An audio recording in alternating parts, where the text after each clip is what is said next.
अस्सलामुअलैकुम dear friends, अभी हम चंद इंपॉर्टेंट सेंटेंसेस जो हैं वो जर्मन लैंग्वेज में पढ़ेंगे और इसका तर्जमा आपके लिए उर्दू में और हिंदी में पेश किया जाएगा।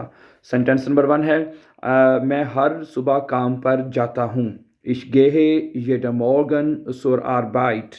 नंबर 2, अच्छा हम आज सिनेमा जा रहे हैं। Wir gehen heute ins Kino। Number 3, क्या तुम कल स्कूल जा रहे हो? Gehst du morgen zur Schule?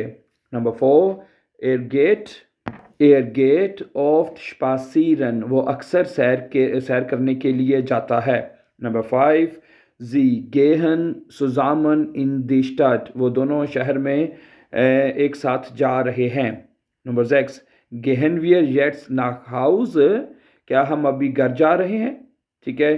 Ihr geht immer zu Fuß zur Arbeit। ठीक है, तुम लोग हमेशा पैदल काम पर जाते हो।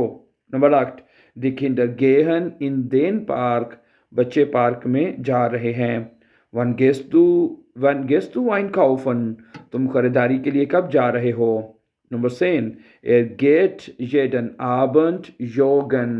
वो हर शाम जॉगिंग करने के लिए जाता है। Thank you and subscribe.